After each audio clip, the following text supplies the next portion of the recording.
ಇದು ಗುರುವಂದನಾ ಕಾರ್ಯಕ್ರಮ ಯಾಕೆ ಮಾಡ್ತಾ ಇದ್ದೀವಿ, ಉದ್ದೇಶ ಏನು ಅಂದರೆ 1994-95ನೇ ಸಾಲಿನ ಒಂದು ವಿದ್ಯಾರ್ಥಿ ಮತ್ತು ವಿದ್ಯಾರ್ಥಿನಿಯರು ಎಲ್ಲರೂ ಸೇರಿಕೊಂಡು ಮಾಡ್ತಾರಂಥ ಕಾರ್ಯಕ್ರಮ. ಏನಕ್ಕೆ ಅಂದರೆ ಇವಾಗ ಆವತ್ತಿನ ದಿನದಲ್ಲಿ ನಾವು ತುಂಬ ಕಷ್ಟಪಟ್ಟು ವಿದ್ಯಾಭ್ಯಾಸ ಮಾಡಿ ಅವರ ಒಂದು ಕೃಪೆಗೆ ನಾವು ಪಾತ್ರರಾಗಿದ್ದೀವಿ. ಇವತ್ತು ನಾವು ಈ ಒಂದು ಮಟ್ಟಕ್ಕೆ ಬರಬೇಕು ಅಂದರೆ ನಮ್ಮ ಶಾಲೆಯಲ್ಲಿ ಬೋಧನೆ ಮಾಡಿರ್ತಕ್ಕಂಥ ನಮ್ಮ ಏನು ಗುರುಗಳಿದ್ದಾರೆ ಅವರೇ ಕಾರಣ ಅಂತ ಹೇಳ್ಬೋದು. ಯಾಕೆಂದರೆ ಆ ದಿನಗಳಲ್ಲಿ ನಾವು ತುಂಬ ಬಡತನ ರೇಖೆಗಿಂತ ಕೆಳಗಡೆ ಇರುವಂಥ ಜನ ನಾವು. ಇವತ್ತು ನಾವು ತುಂಬ ಚೆನ್ನಾಗಿ ಒಂದು ರೀತಿಯಲ್ಲಿ ಒಂದು ಮಟ್ಟಕ್ಕೆ ಇದ್ದೀವಿ ಅಂತ ಹೇಳಿದ್ರೆ ಇವತ್ತು ಒಂದು ಇಂಡಸ್ಟ್ರಿಯಲಿಸ್ಟ್ ಆಗಿರ್ಬೋದು ಅಥವಾ ಒಂದು ಗೌರ್ಮೆಂಟ್ ಜಾಬಲ್ಲಿ ನಾವು ಚೆನ್ನಾಗಿರ್ಬೋದು, ಸೆಟ್ಲಾಗಿರ್ಬೋದು. ಸೊ ಇದಕ್ಕೆಲ್ಲನೂ ಪ್ರಮುಖವಾದ ಪಾತ್ರ ಏನಪ್ಪ ಅಂದರೆ ನಮ್ಮ ಗುರುಗಳು. ಅದರಿಂದ ಅವರಿಗೆ ಒಂದು ಕೃತಜ್ಞತೆ ಇರಬೇಕು ಅಂತ ಒಂದು ಉದ್ದೇಶದಿಂದ ಈ ಒಂದು ಕಾರ್ಯಕ್ರಮನ ಅವ್ರಿಗೋಸ್ಕರ ನೆರವೇರಿಸ್ತಾ ಇದ್ದೀವಿ. ಎಷ್ಟು ಜನ ವಿದ್ಯಾರ್ಥಿಗಳು ವ್ಯಾಸಂಗ ಮಾಡಿದ್ರೆ? ಇಲ್ಲಿ 64 ಜನ ವಿದ್ಯಾರ್ಥಿಗಳಿದ್ದೀವಿ ಒಟ್ಟಾರೆ. ಆಮೇಲೆ ಈ ಸ್ಕೂಲಿನ ಮಕ್ಕಳು ಏನಿದ್ದಾರೆ ಪ್ರತಿಯೊಬ್ಬರಿಗೂ ಕೂಡ ಊಟ ಉಪಚಾರಗಳು ಮತ್ತು ಎಲ್ಲ ಇಲ್ಲಿ ತಿಂಡಿ ವ್ಯವಸ್ಥೆಗಳು, ಆಮೇಲೆ ಎಲ್ಲ ಶಿಕ್ಷಕ ವೃಂದದವ್ರಿಗೆ, ಆಮೇಲೆ ಮಿಡ್ಲಿ ಸ್ಕೂಲು, ಪ್ರೈಮರಿ ಸ್ಕೂಲು ಎಲ್ಲ ಶಿಕ್ಷಕ ವೃಂದದವರಿಗೂ ಕೂಡ ಇವತ್ತು ಸನ್ಮಾನ ಕಾರ್ಯಕ್ರಮವನ್ನು ಏರ್ಪಡಣೆ ಮಾಡಿದ್ದೀವಿ. ಎಷ್ಟು ಹಳ್ಳಿಗಳಿಂದ ವಿದ್ಯಾರ್ಥಿಗಳು ಬರ್ತಾರೆ? ಇಲ್ಲಿ ಒಂದು 24 ಹಳ್ಳಿಗಳ ಕಡೆಯಿಂದ ವಿದ್ಯಾರ್ಥಿಗಳು ಬರ್ತಾ ಇದ್ದಾರೆ. ಎಲ್ಲಿಂದ ಎಲ್ಲಿವರೆಗೂ ವ್ಯಾಸಂಗ ಮಾಡ್ತಾರೆ? ಇಲ್ಲಿ 8, 9, 10 ಹೈಸ್ಕೂಲು. ಇದು ಹೈಸ್ಕೂಲ್ ಆವರಣ. ನಾವು 10ನೇ ತರಗತಿ 1995ನೇ ಸಾಲಿನಲ್ಲಿ ಸ್ಟಡಿ ಮಾಡಿದ್ದೀವಿ. ಸೊ ಈಗ ಅವ್ರಿಗೆ ಒಂದು 30 ವರ್ಷಗಳ ಒಂದು ಇದು ಏನು ಸಮ್ಮಿಲನ ಕೂಟ ಇದು 30 ವರ್ಷಗಳ.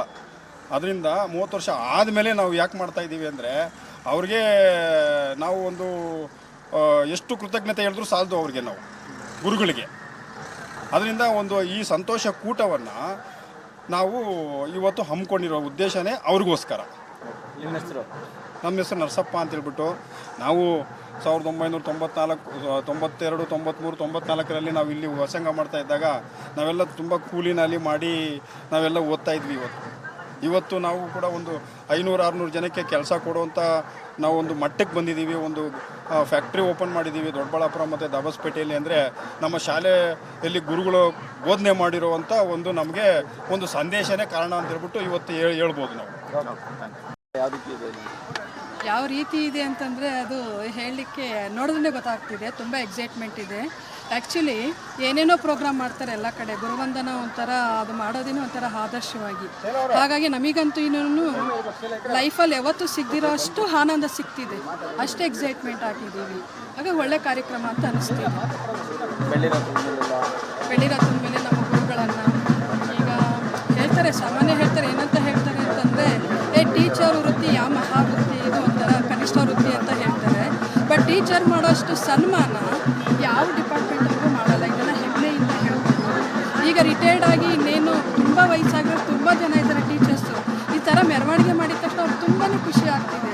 ಜೀವನ ಒಂಥರ ಸಾರ್ಥಕ ಅನಿಸುತ್ತೆ. ನಾವು ಕೂಡ 30 ವರ್ಷ ಆಗಿದೆ 10th ಮುಗಿಸಿ 94-95ನೇ ಬ್ಯಾಚ್ ಮಾಡಿ 30 ವರ್ಷ ಆದಮೇಲೆ ನಾವೆಲ್ಲ ಫ್ರೆಂಡ್ಸು ಸೇರಿ ಮುಖಗಳನ್ನು ನೋಡ್ಕೊಂಡಾಗ ಏನೋ ಅಂದರೆ ಜೀವನದಲ್ಲಿ ಆಗಿರೋಷ್ಟು ಆನಂದ ಆಗಿದೆ. ಹಾಗಾಗಿ ಅಷ್ಟು ಎಕ್ಸೈಟ್ಮೆಂಟಲ್ಲಿ ಇದ್ದೀವಿ. ನಾವು ಕೂಡ ಒಬ್ಬ ಟೀಚರ್ ಆಗಿದ್ದೀವಿ. ನಾವು ಇಷ್ಟಪಟ್ಟು ಟೀಚರ್ ಆಗಿದ್ದೀವಿ. ಅಂದರೆ ಯಾವ ಕೆಲಸನೂ ಸಿಕ್ಕಿಲ್ಲ ಅಂದ್ಕೊಂಡು ಟೀಚರ್ ಆಗಿಲ್ಲ. ನಾನು ಟೀಚರ್ ಆಗಬೇಕು ಅಂತಲೇ ಟೀಚರ್ ಆಗಿದ್ದೀನಿ. ಈಗ ನಿಮ್ಮ ಗುರುಗಳಿಗೂ ಕೂಡ ಇದೇ ರೀತಿ ನೀವು ಓದಿ ಶಾಲೆಯಲ್ಲಿ ಮಾಡ್ತಾ ಅದು ಯಾವ ರೀತಿ ಹೆಮ್ಮೆನಾ ಅಂದರೆ ನನಗೇನು ಅಂದರೆ ಪರ್ಸ್ನಲಿ ಹೇಳಬೇಕು ಅಂತಂದರೆ ಈ ಪುನೀತ್ ರಾಜ್ಕುಮಾರ್ದು ಒಂದು ಹಾಡು ಬರುತ್ತೆ ನೋಡಿ, ದೇಶಕ್ಕೆ ಯೋಧ ನಾಡಿಗೆ ರೈತ ಗುರು ಒಬ್ಬ ಇದ್ದರೆ ಅಂತ. ಅದ್ರಲ್ಲಿ ನನಗೆ ಭಾಳ ಪರ್ಸ್ನಲಾಗಿ ಹೆಮ್ಮೆ ಇದೆ. ನಮ್ಮ ತಂದೆ ರೈತರು, ನನ್ನ ಗಂಡ ಯೋಧ, ನಾನು ಟೀಚರು. ಹಾಗಾಗಿ ಈ ಮೂರಿನ ಮಧ್ಯಸ್ಥಾನದಲ್ಲಿ ನಾನು ಇರೋದ್ರಿಂದ ನನಗೆ ಸಾಧ್ಯ ಆದಷ್ಟು ನಾನು ಸಾಯೋದ್ರೊಳಗಡೆ ಒಟ್ಟು ಹೆಸರಿಟ್ಕೊಳ್ಳೋಂಥ ಕೆಲಸ ಮಾಡಬೇಕು ಅಂತ